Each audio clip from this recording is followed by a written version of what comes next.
The story follows a woman whose marriage begins to quietly unravel when she discovers her husband is living a double life. Instead of confronting him immediately, she chooses silence, carrying both his betrayal and her pregnancy alone. Outwardly, she plays the role of a trusting wife, while inwardly she prepares herself for the truth she knows will eventually surface. As the pregnancy progresses, her husband grows comfortable in his lies, believing the child will secure their future. Behind closed doors, she gathers strength, clarity, and proof, not out of cruelty, but self-preservation.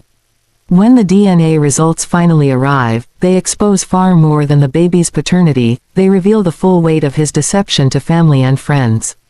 The confrontation is quiet but devastating. There is no screaming, only consequences. In the aftermath, she walks away from the marriage with dignity, choosing freedom over bitterness. The story ends with healing, her learning that silence can be power, truth can be mercy, and sometimes the greatest revenge is reclaiming your life without apology. The day the DNA results arrived, the house was so quiet I could hear the refrigerator humming like it was nervous. I remember standing barefoot on the kitchen tile, one hand resting on my stomach, the other holding an unopened envelope that felt heavier than it had any right to. My husband wasn't home yet. He had texted that morning, running late, meeting turned into lunch, the same casual excuse he'd been using more and more. I didn't reply. I hadn't replied to many things lately. The baby kicked, a small rolling movement, like a reminder that time was moving whether I was ready or not. I leaned against the counter and closed my eyes, breathing in the smell of lemon cleaner and something faintly burnt from the toast I'd forgotten earlier. It struck me then how strange it was that something so ordinary, a Tuesday afternoon, grocery bags still unpacked, dust gathering on the window sill, could be the moment everything finally broke open. But the truth was, things had been breaking for a long time. I just hadn't let anyone hear the sound. Blank. Before all of this, before the silence and the secrets and the envelope in my hand, my life looked like something you could frame and hang on a wall. Not perfect. Just solid. My husband and I had been married for 9 years. We met in our late 20s, when we were both tired of pretending we liked bars that were too loud and conversations that went nowhere. He was steady. That's what drew me to him. He spoke softly, listened carefully, and remembered small things, how I took my coffee, the way I hated driving at night, the book I mentioned once and never again. We built a life that felt grown up in the best way. Sunday grocery runs, shared calendars on the fridge. Arguments that ended in compromise, not slammed doors. When people asked us what made our marriage work, he'd smile and say, "We're a team." And I believed him. We tried for a baby for almost 2 years. Those years were filled with quiet disappointments, negative tests folded into bathroom trash cans, polite smiles when friends announced pregnancies, nights when I lay awake listening to his breathing and wondering if my body was failing us both. He was patient then, held my hand in waiting rooms, rubbed my back when I cried for reasons I couldn't fully explain. When I finally saw the positive test, I sat on the edge of the bathtub and laughed until I cried. He lifted me off the floor and spun me around like we were 20 again. That night, we ordered takeout we couldn't afford and talked about names like the future was something guaranteed. If someone had told me then what I would know later, I would have laughed in their face. Or maybe I would have believed them faster than I want to admit. Blank. The first real change was small. Almost nothing. He started keeping his phone face down. At first, I told myself it was work. He had taken on more responsibility at his job, more late meetings, more emergencies that required him to step outside or take calls in the car. I didn't want to be the kind of woman who counted minutes or checked timestamps.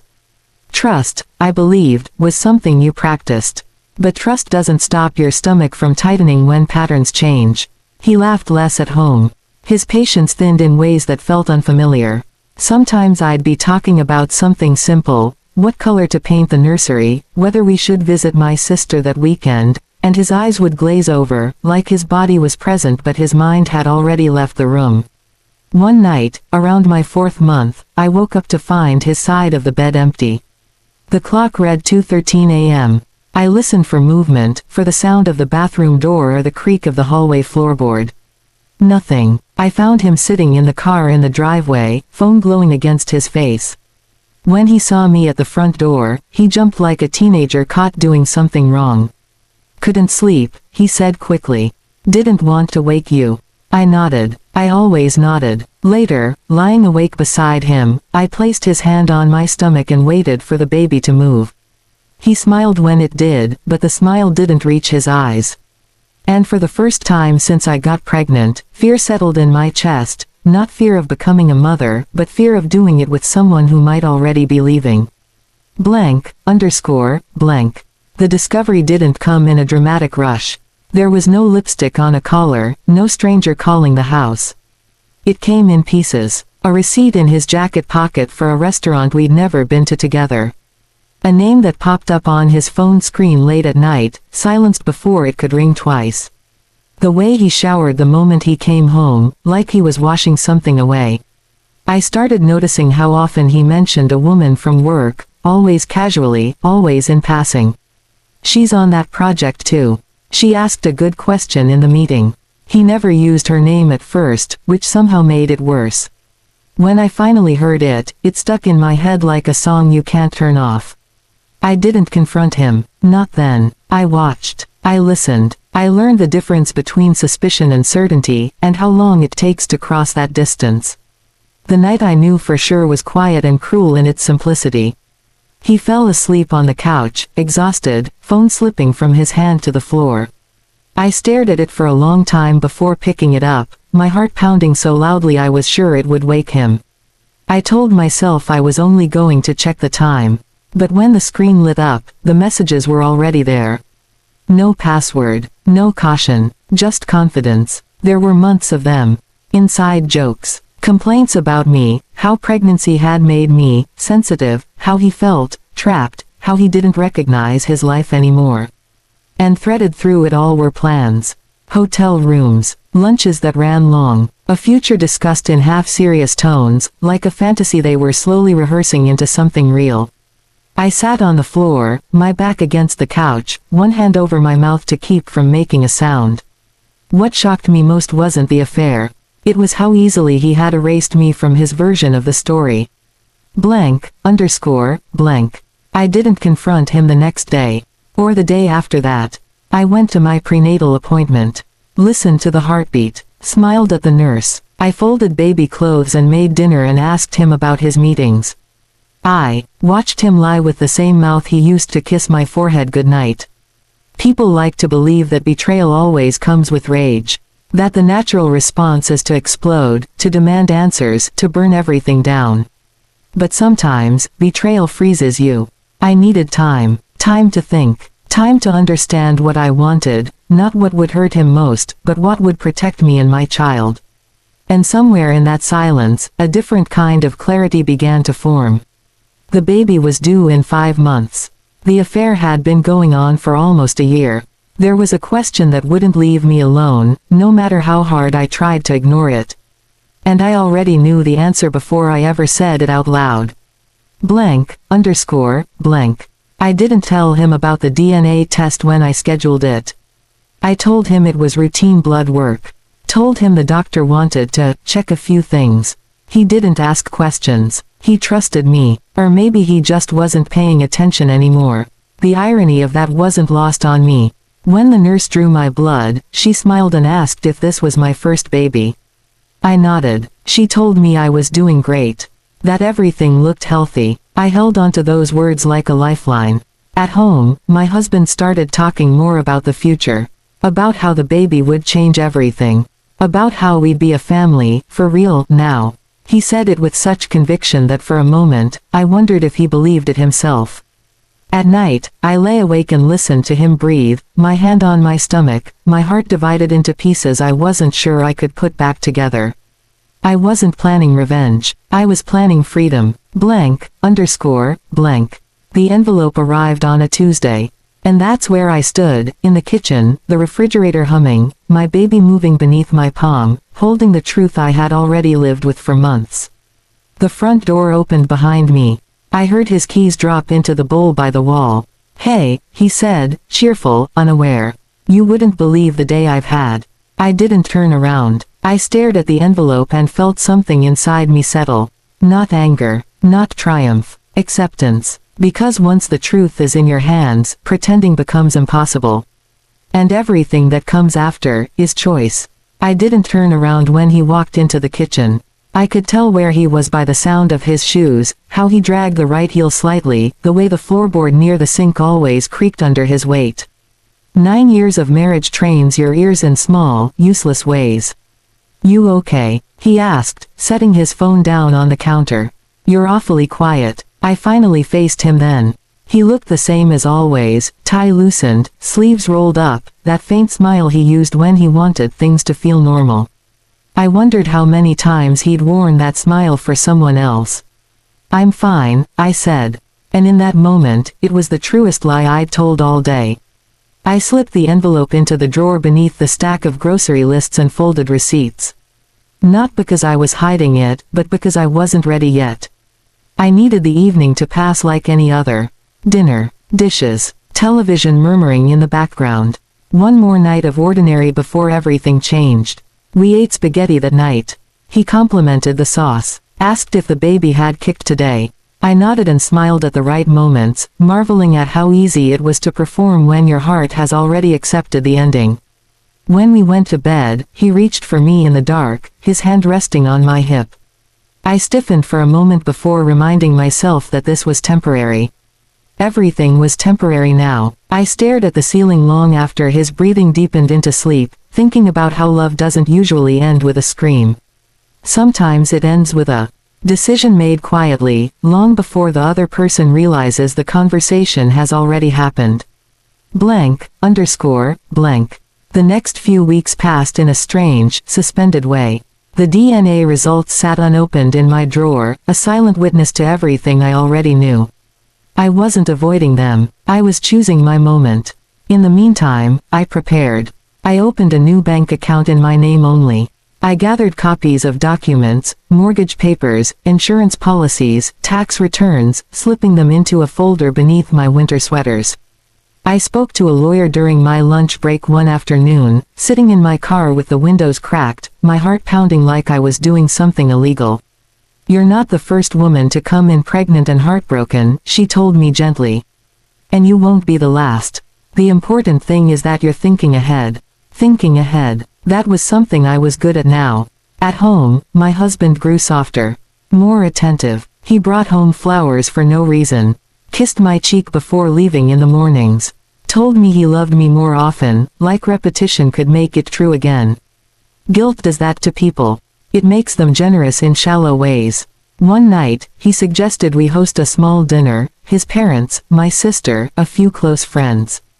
"Before the baby comes," he said. One last calm moment. I agreed without hesitation, because calm moments can still carry storms. Blank, underscore, blank. The dinner was set for a Saturday evening. I spent the day cooking, folding into the rhythm of chopping and stirring, letting the smells of roasted chicken and garlic fill the house. The baby rolled and stretched as if sensing the tension beneath my skin. Guests arrived with laughter and wine bottles. His mother fussed over my stomach, my sister hugged me tightly, whispering how beautiful I looked. My husband played the attentive host, pouring drinks, telling stories, touching my back like a man proud of what he had built. At some point during dessert, his phone buzzed on the table. He glanced at it quickly, then flipped it face down. I caught the flicker of panic in his eyes. And something inside me hardened, not into cruelty, but into resolve. After coffee, when the plates were cleared and the room settled into that comfortable hum of conversation, I stood and tapped my glass lightly. "I want to say something," I said. The room quieted. My husband looked surprised but smiled, encouraging. I reached into the drawer beside the buffet and pulled out the envelope. "I've been carrying this for a while," I continued, my voice steady. "And I think it's time." He frowned slightly. "What is that?" I looked at him then.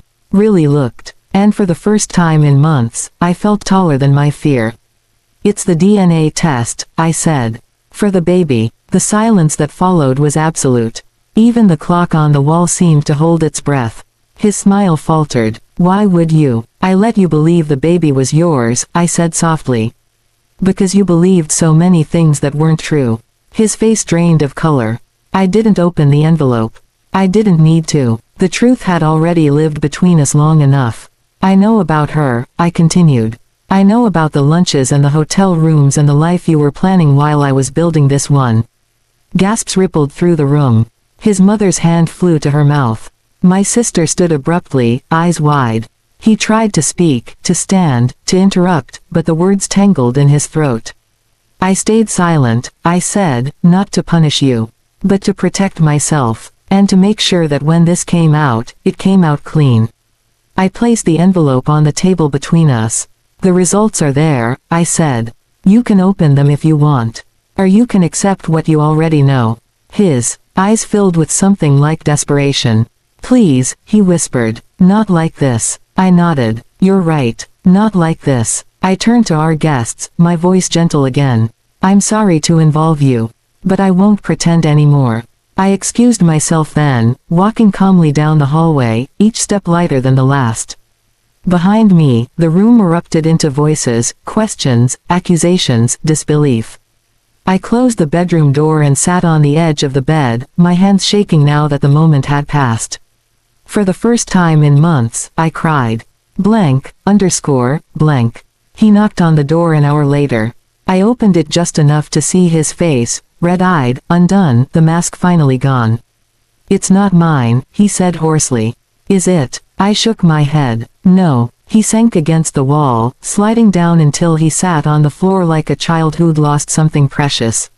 I never meant for it to go this far, he said. I was confused. I was scared. So was I replied. The difference is, I didn't betray you because of it. We sat in silence for a long moment. The house felt hollow now, emptied of pretense. I'm leaving, I said finally. Not tonight, but soon. He nodded, defeated. I understand. And in that moment, I realized something that surprised me. I wasn't angry anymore. I was done. The weeks that followed were difficult but clear.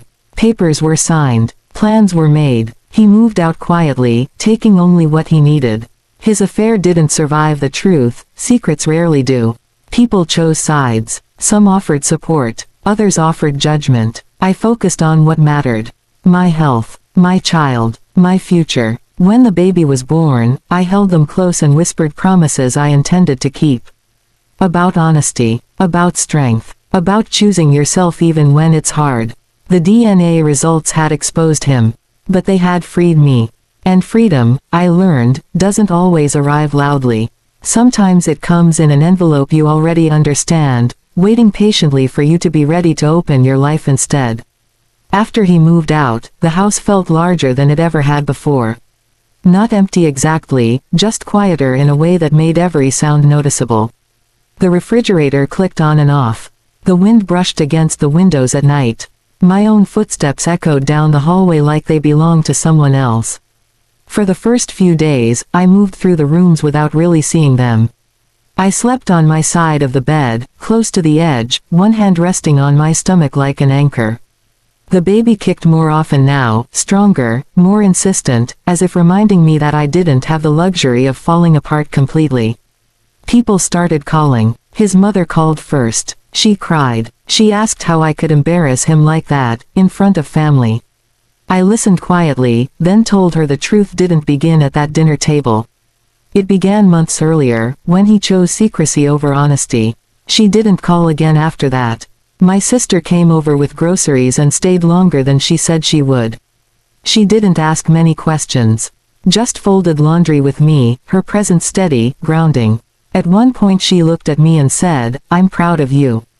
I didn't realize how badly I needed to hear that until my throat closed up and I had to turn away. At work, I kept things professional. I told my supervisor I'd be adjusting my schedule soon, preparing for maternity leave earlier than expected. She nodded, kind but curious, and didn't press. Sometimes kindness looks like knowing when not to ask. My husband, my ex, though the word still felt unfamiliar, texted a few times in the beginning. Apologies, explanations, promises that sounded rehearsed, even to him. I responded politely, briefly, and only when necessary. Eventually, the messages slowed. Then stopped. Silence, I learned, has many shapes. Blank, underscore, blank. One afternoon, a few weeks after the dinner, I sat in the nursery, the room we'd once painted together, arguing gently over colors. The walls were a soft gray now, neutral and unfinished, like everything else in my life. I sorted through baby clothes, folding tiny onesies and socks no bigger than my thumb. There was something soothing about it, the simple act of preparing for someone who hadn't yet been hurt by the world. I thought about the affair partner then, not with anger, but with a distant curiosity. I wondered what version of him she had known. The charming one, probably. The misunderstood one. The man who framed himself as trapped rather than dishonest. I didn't hate her. That surprised me. Hatred requires energy I no longer wanted to give away. Blank, underscore, blank. The public consequences came quietly, not with fireworks but with whispers. Word traveled, as it always does. Mutual friends stopped inviting him to things. His colleagues grew distant. People don't like being reminded that trust can collapse so easily. He tried once to talk to me about co-parenting, about being involved despite everything. I listened carefully. Then I told him the truth. I don't need you to be a good father, I said. I need you to be a consistent one. And right now, I don't know if you can be that. He nodded, tears in his eyes. For the first time, he didn't argue. That was when I understood that consequences don't always look like punishment. Sometimes they look like clarity. Blank, underscore, blank. As my due date approached, fear crept in around the edges. Not about being alone, I had already made peace with that, but about whether I was strong enough to do this without the life I thought I'd have. One night, unable to sleep, I stood in the kitchen with a glass of water, staring out into the dark yard. I thought about all the versions of myself that had led here, the hopeful newlywed, the woman waiting for a pregnancy test to turn positive, the wife who chose silence over confrontation. I didn't regret my choices. I regretted the necessity of them. There's a difference. Blank, underscore, blank. Labor came early, on a quiet morning that smelled like rain. My sister drove me to the hospital, her hand gripping the steering wheel, her voice calm even as mine shook. In the delivery room, surrounded by steady beeping machines and the soft encouragement of nurses, I focused on breathing. On staying present. On the fact that this moment belonged to me and the child I was bringing into the world. When the baby was placed on my chest, warm and crying and impossibly real, something inside me shifted. This was not the beginning I had planned. But it was mine. Blank, underscore, blank. Recovery was slow, tender. Nights blurred into days. Feedings and lullabies and the quiet joy of watching a tiny chest rise and fall. Exhaustion wrapped around me, but so did a sense of purpose I hadn't felt in a long time. He visited once, briefly, standing awkwardly in the doorway, unsure where he belonged now. He held the baby with care, reverence even. When he handed them back to me, his eyes lingered, full of something like regret. "I'm glad you're okay," he said. "So am I replied. And I meant it. Blank, underscore, blank. Months passed. Life settled into a new rhythm. Different, but not broken. I learned how strong I could be when there was no one left to perform for. How peace doesn't require applause. Sometimes, late at night, I thought about that envelope again. How much power it had held. How small it seemed now. Truth doesn't always free you immediately. Sometimes it waits until you're ready to live without the lie. I looked at my child sleeping in the crib and understood something with a clarity that surprised me. I hadn't let my husband believe the baby was his to hurt him. I had let him believe it because I was learning how to choose myself. And once you learn that, you don't forget. The first time I took the baby out alone, I cried in the parking lot. It wasn't dramatic. No sobbing. Just quiet tears sliding down my face while the car engine idled and the radio played too softly to matter. I had strapped the baby into the car seat by myself, checked the buckles twice, then a third time just to be sure. My hands shook like I was doing something dangerous, something irreversible. In a way, I was. Independence always feels like a risk the first time you touch it. The grocery store was only 10 minutes away. I had driven that road 1,000 times. But that morning, it felt unfamiliar, like I was seeing it through a different set of eyes. Every stoplight felt longer. Every bump in the road made me glance at the rearview mirror, checking on the small sleeping face behind me. Inside the store, an older woman smiled at the baby and said, "Enjoy it. They grow so fast." I smiled back politely. People say things like that when they don't know what else to say. But later, standing in the cereal aisle, I thought about her words. About how fast things change. How quickly life moves on, whether you're ready or not. I paid, loaded the bags, and drove home. And when I carried the groceries inside, balancing bags on my arms and the baby against my chest, I realized something quietly important. I had done it. Blank. People talk about single motherhood like it's one thing. Like it comes with a single emotion, a single story. But it doesn't. Some days felt heavy. Exhaustion sat in my bones.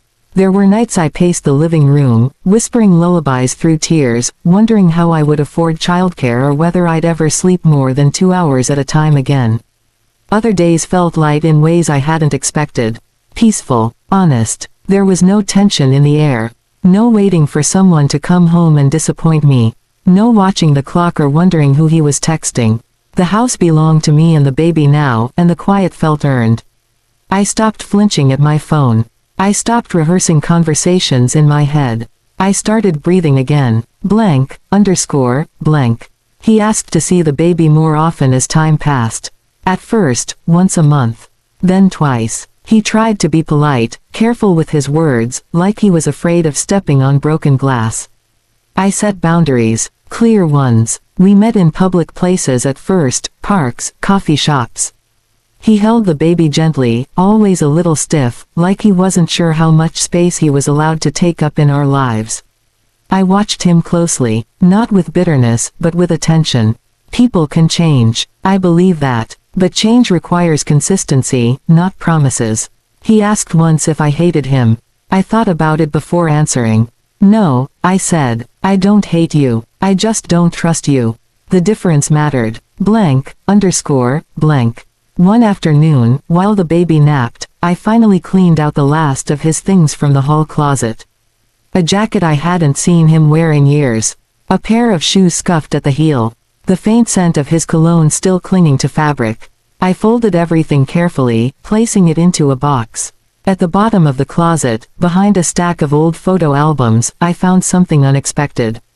A small envelope. My handwriting. Inside were notes I had written to myself months earlier, during the quiet days of pregnancy when the truth felt too heavy to say out loud.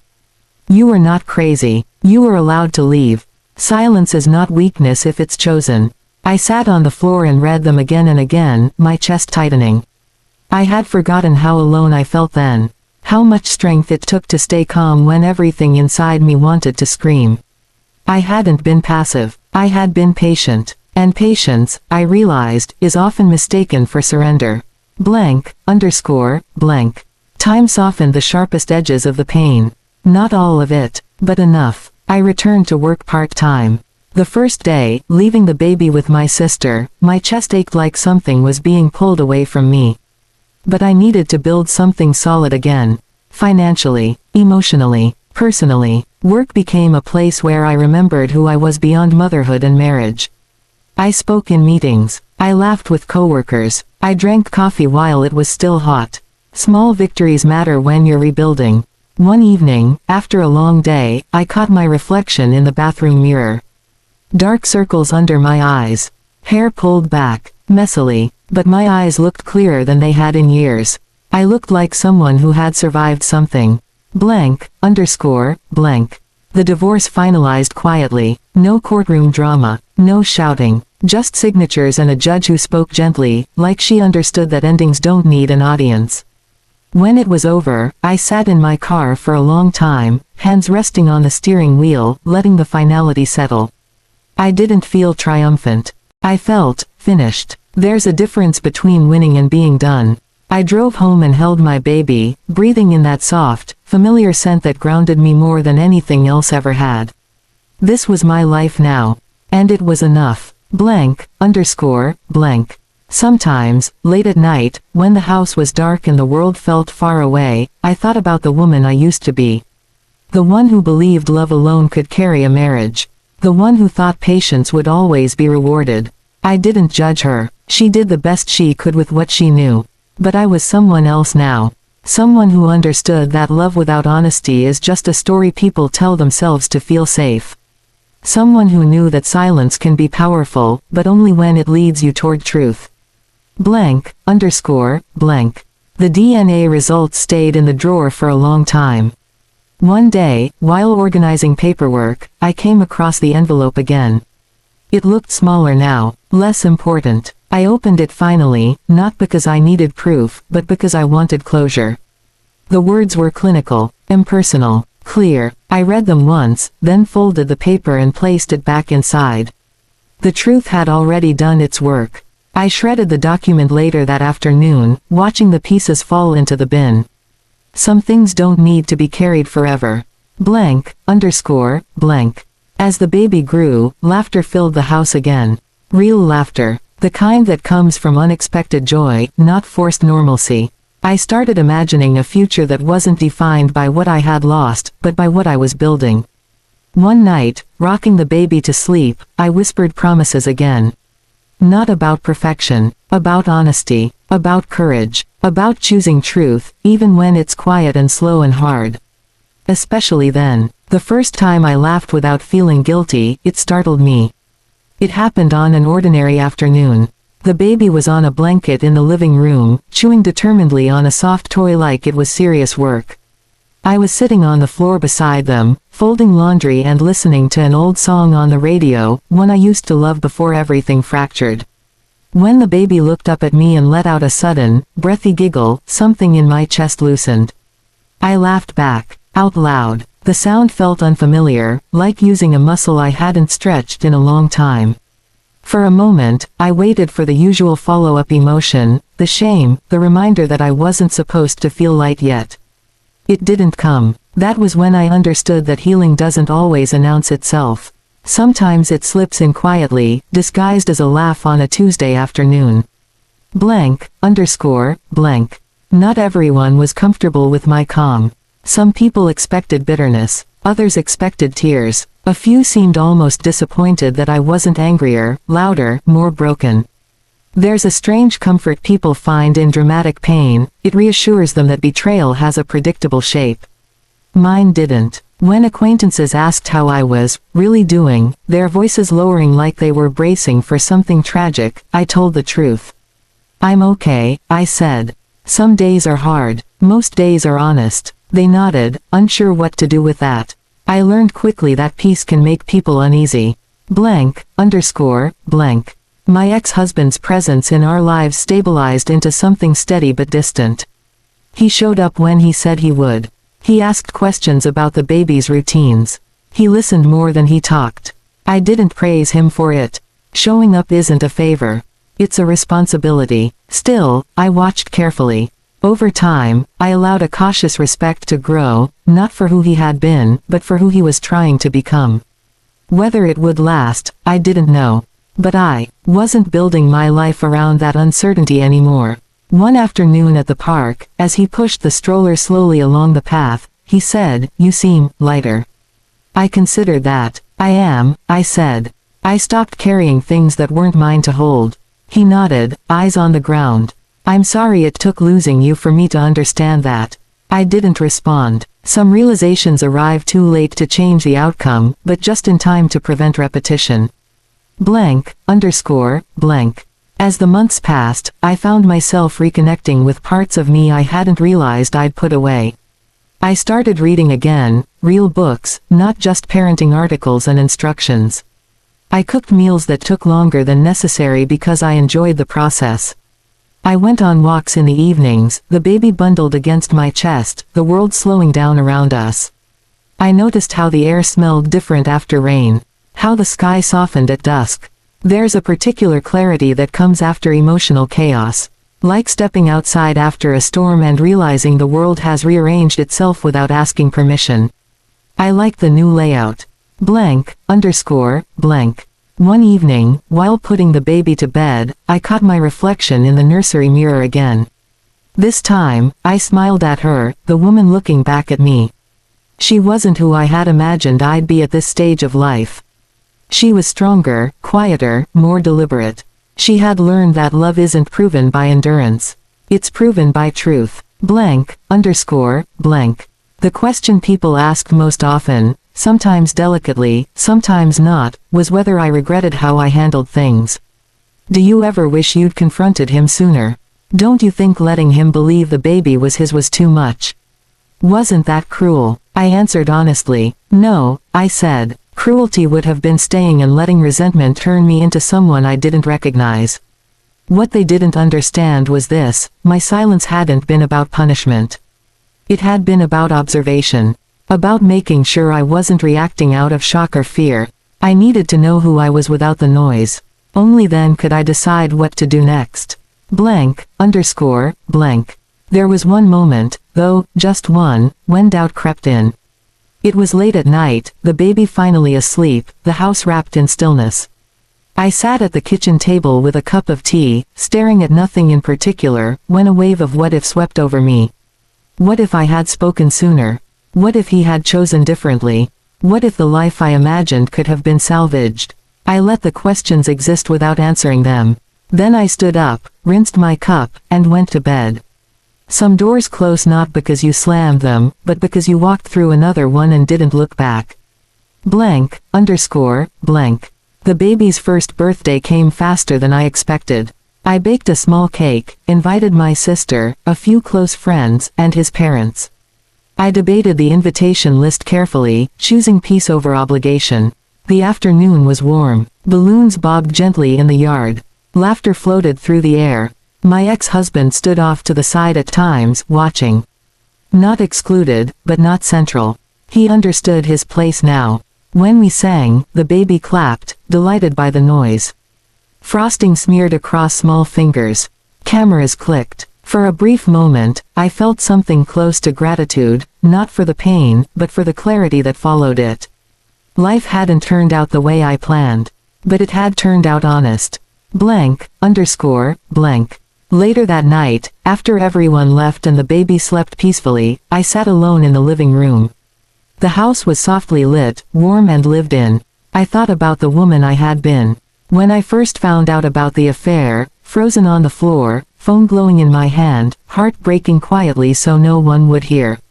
I wished I could tell her something. That she would survive. That silence wouldn't swallow her. That truth would arrive, and when it did, she would be ready.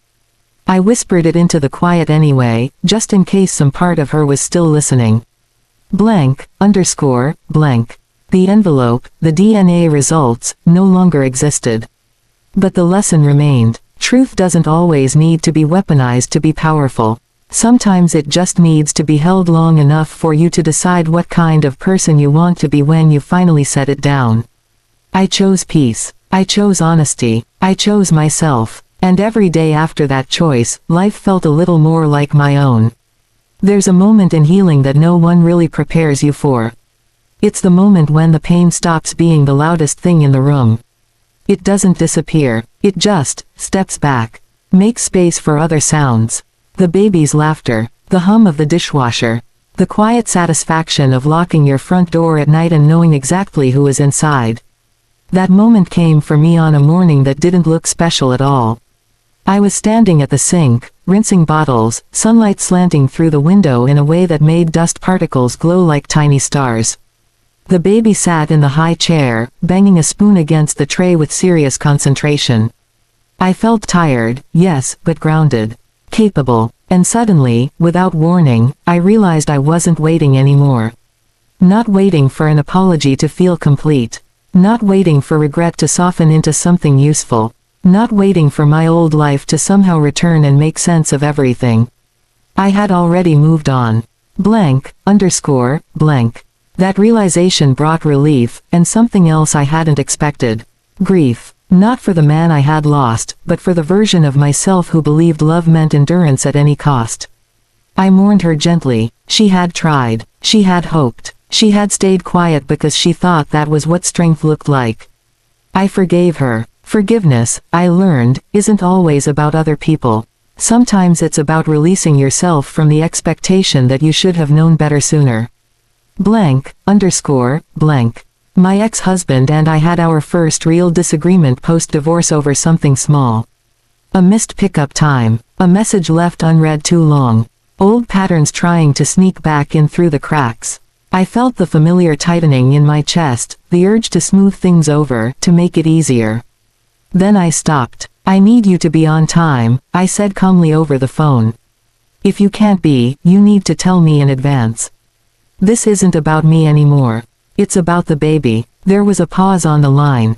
You're right, he said. I'm sorry. And that was it. No arguing. No spiraling. No self-doubt afterward. I hung up the phone and sat there for a moment, surprised by how simple it had been. Boundaries don't need drama to be effective. They just need consistency. As my confidence grew, so did my world. I reconnected with friends I'd unintentionally drifted from during my marriage. We met for coffee, pushed strollers side by side, laughed about things that had nothing to do with betrayal or recovery. I didn't feel the need to explain my story unless I wanted to.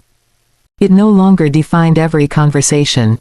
One friend asked gently if I ever thought about dating again. I smiled. Not right now. And I meant it. I wasn't closed off. I just wasn't empty anymore. Loneliness feels different when it's chosen. One afternoon, while organizing old photos on my laptop, I stumbled across pictures from the early years of my marriage. Smiling faces, vacation sunsets, birthday dinners. For a moment, my chest tightened. Then I looked closer. Even then, I could see it, the way I leaned toward him in every photo, how he always stood just slightly turned away, already distracted by something else. Memory is kinder than reality, but it's also less honest. I closed the folder and didn't feel the urge to open it again. Some chapters don't need rereading. The baby started walking not long after that. Wobbly steps, arms outstretched. That determined look of someone who hasn't yet learned fear. I cheered louder than necessary. Clapped until my hands hurt. Scooped them up and spun around the living room, laughing like the world was new again. In that moment, I felt something close to awe. I had made it here. Through silence. Through betrayal. Through a truth that could have broken me if I hadn't been ready to carry it. Instead, it had freed me. One evening, after putting the baby to bed, I sat on the couch with a blanket wrapped around my shoulders. The house was quiet, the good kind. The kind that feels earned. I thought again about the question people like to ask. Would you do it the same way if you had the chance? I answered it for myself, clearly, without hesitation. Yes, because I didn't lose myself in that silence. I found myself. I learned that anger isn't the only response to betrayal. Sometimes clarity is louder. Sometimes dignity is sharper. Sometimes the most powerful thing you can do is wait, not in fear, but in preparation. And when the truth arrives, you meet it standing. The baby stirred in the next room, a soft sound that pulled me back to the present. I stood, adjusted the blanket, and walked down the hallway. The nightlight cast a warm glow across the nursery walls, those same gray walls that once felt unfinished. They didn't anymore. I watched my child sleep for a long moment, chest rising and falling, peaceful and unaware of the story that came before them. And I made one final promise, just for myself. I would never teach them to mistake silence for weakness. I would teach them truth. Even when it's quiet. Even when it's slow. Even when it changes everything. The older the baby got, the more the world began to widen again. Not all at once. Slowly. Carefully. Like a room filling with light after someone pulls the curtains back inch by inch. I noticed it in small moments first, the way I no longer rehearsed conversations before making a phone call, the way my shoulders didn't tense when a message came in late at night, the way I could sit in silence without feeling like something bad was about to happen. Peace, I learned, isn't loud. It doesn't announce itself with fireworks or speeches. It settles. It stays. And one day you look around and realize it has quietly become your default. I took the baby to the park most mornings when the weather allowed. We developed a routine, a walk around the pond, a stop at the bench beneath the old oak tree, a shared snack that ended mostly on the ground. Other parents smiled politely, some struck up conversations. We talked about sleep schedules and teething and how fast time was moving. No one asked about my marriage. And I didn't volunteer it. For the first time in a long while, my story wasn't something I felt obligated to explain or defend. It was simply something that had happened. A chapter already bound and placed back on the shelf.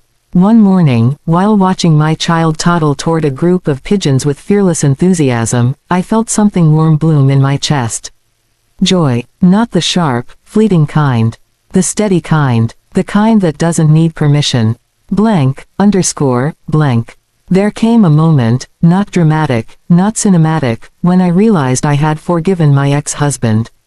Not because he deserved it, but because I no longer needed the weight of resentment to remind me of what he'd done. Forgiveness didn't mean reconciliation. It didn't mean trust. It didn't even mean friendship. It meant freedom. I ran into him unexpectedly one afternoon at a pharmacy. We stood awkwardly in the aisle, our child babbling happily between us. He looked healthier, quieter, more present. "I'm glad you're doing well," he said. "I am," I replied.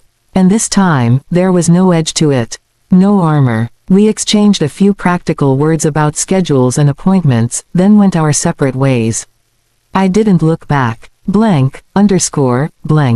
As the second year of single motherhood unfolded, I noticed how my inner voice had changed. It used to question everything.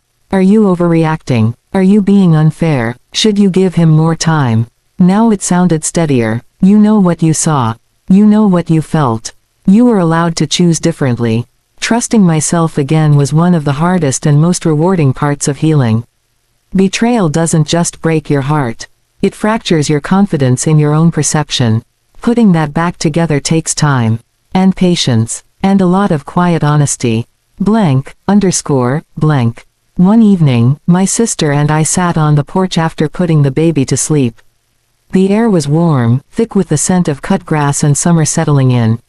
"You seem settled," she said, handing me a glass of iced tea.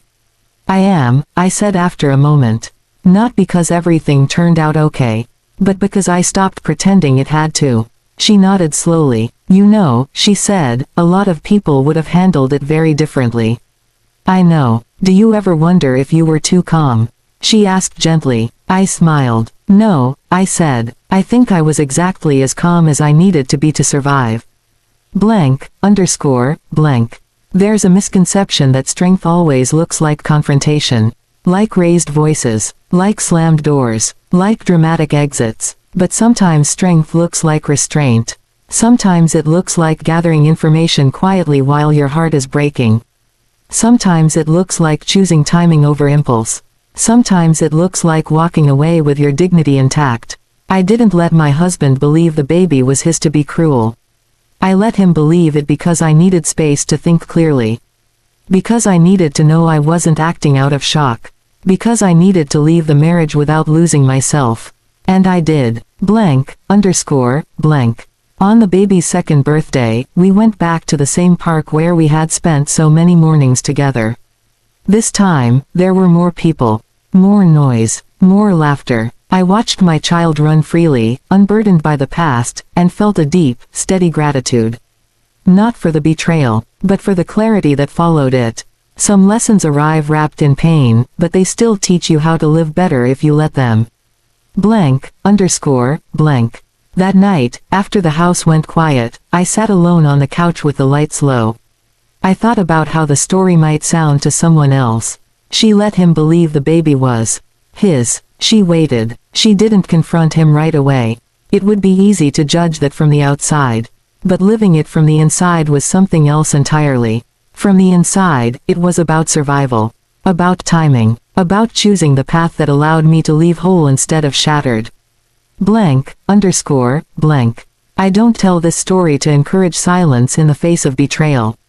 I tell it to remind women that there is no single, right, way to leave a marriage that has already broken its vows. Some leave loudly, some leave quietly, some leave with tears, Some leave with plans. All that matters is that when you leave, you recognize yourself in the mirror afterward. I did. Blank, underscore, blank. When I tucked my child into bed that night, I lingered for a moment longer than usual. I brushed a hand across their hair, memorizing the softness, the warmth, the reality of this life I had built. Be honest, I whispered, though they couldn't hear me. With yourself most of all. Then I turned off the light and closed the door gently behind me. Blank, underscore, blank. The truth didn't just expose my husband. It freed me. And freedom, I've learned, isn't about revenge. It's about choosing a future where you no longer have to pretend. Where silence becomes peace. Where truth becomes grounding. Where you finally belong to yourself again. There are nights now when the house is quiet in a way that feels kind instead of heavy. I sit on the edge of my bed, folding the day back into itself, listening to the soft sounds of my child sleeping down the hall. Sometimes the world feels very big in those moments. Sometimes it feels small enough to hold. I think about how easily a life can split into before and after. Before I knew the truth. After I chose myself. I didn't walk away from my marriage the way people expect women to walk away. There was no shouting match. No dramatic confession. No public breakdown that made it easy for others to decide who was right and who was wrong. There was just a long season of quiet. A season where I learned that silence can be a shield if you use it wisely. That patience can be strength if it's chosen, not forced. That timing matters when your heart is on the line. I let my husband believe the baby was his not because I wanted to hurt him, but because I needed space to see clearly. To separate shock from truth. To leave without losing myself in the process. And when the truth finally came out, it didn't explode. It settled, like dust after a storm. Looking back now, I don't feel proud or ashamed of how I handled it. I feel at peace, because the woman I am today is someone I recognize. Someone I trust. Someone who knows that love without honesty isn't love, it's performance. If you're listening to this and you're in a quiet season of your own. If you're holding something heavy that no one else knows about yet. If you're wondering whether your silence makes you weak. Let me tell you this gently. You are allowed to take your time. You are allowed to think before you speak. You are allowed to leave in a way that protects your future, not just your pride. There is no medal for breaking loudly. Sometimes the bravest thing you can do is wait until you are ready, and then walk away with your dignity intact. So I'll leave you with this question, the one I had to answer for myself. If the truth came out tomorrow, would you recognize the person you've become while carrying it? If this story resonated with you, if it reminded you that quiet strength still counts, I invite you to share your thoughts in the comments.